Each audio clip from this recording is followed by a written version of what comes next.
Hey everyone, as you just saw, that nice clip from George's Trains that I took while I was there, it was an XCITI rail paired with an ES44DC stewing on the tracks.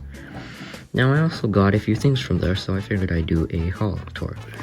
So, firstly I picked up this PRR hopper. Now I'm not sure what brand this is, but it was going for $17, which I thought wasn't too bad for a car with metal wheels and metal couplers. And it also looks really nice, like you can see all the weathering here. PRR. The load is really nice too, it looks like some kind of rock. Not sure what it is, but let's unbox this. So I love George's Trains when they have the used stuff because the packaging is really easy to open. You just rip out those, and it's connected by two staples, which you can just take off like that. And it's protected inside this plastic case here. Now, these were the freight cars that are not in the original box, so they're in miscellaneous section. But check this out, this thing looks really nice. It's solid here. And you can see like the attention to detail. There's some rock drippage there. And you can see the line here of the rock here. And it looks really nice. And you can also see all of these, the rust marks here. PRR is really nice. And these are the drop bays for the hopper. Now, I'm pretty sure this car is equipped with Katy couplers, which have been painted. And if I can get a piece of track,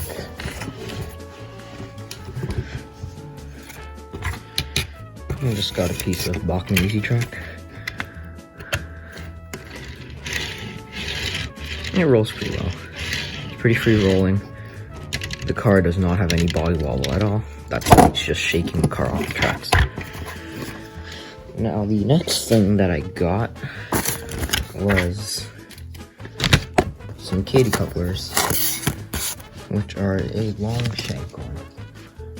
So these will help my locomotives round the curves better, especially the front end of the locomotives, which the coupler is very short. It's not sitting that far out, so these will help them round my 18-inch radius curves and 22-inch radius curves around the layout. Now, Katy couplers are probably the best ones out there to get. You definitely don't want to be running your locomotives or any freight cars with plastic couplers, as I've learned the hard way. I was running my freight train upstairs before I had my giant layout in the living room, and the coupler, the trip pin was too low, and it hit one of the ties on the switches that I had, and it caused the whole train to crash, and the plastic couplers that was on that locomotive were all snapped, and it caused one of my other couplers on my other locomotive to snap as well. Now if I can get this thing open here, you can take a look at them. So these are the ones with the whisker shanks. Now you have your instructions and all the other couplers here. So this is a standard shank and that's a whisker shank. Basically these two whiskers here help center the shank and you don't need a centerer, which is a lot better. And all the other contents are in the box. You get coupler boxes, and I believe there's still another coupler here. And you get a set of replacement springs here to replace the springs on these, which I always need to do. Now these are the medium set shanks here. They're longer than the short ones. And I'll be putting these on my Dash 9s. Like 8520 here.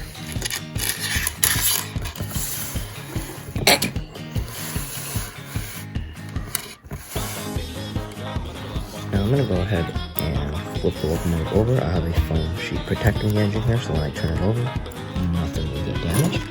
I'm just gonna take a flathead screwdriver and unscrew the coupler boxes.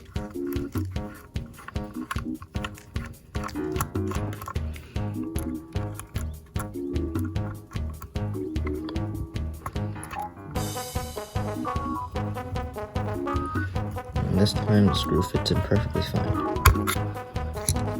And you can see that the coupler sticks out a lot further now, which is good. This will help other freight cars like my intermodal cars run around the curves a lot better. And I'm going to go do the back one now.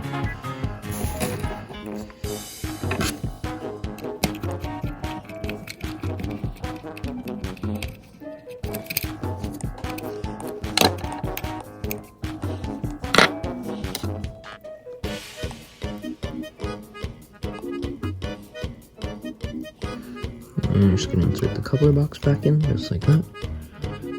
And put the screw back in. It's a fairly simple process. Now these are medium length couplers.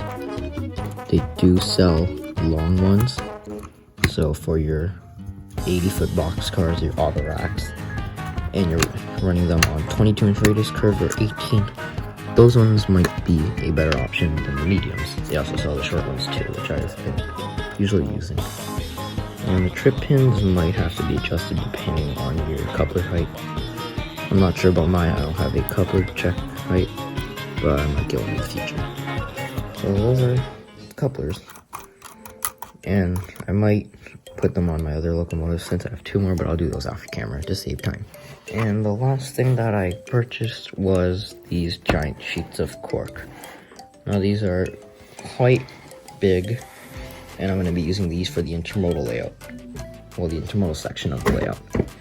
Since I have to put plaster cloth, like plaster on it, and I need a lot of space for it.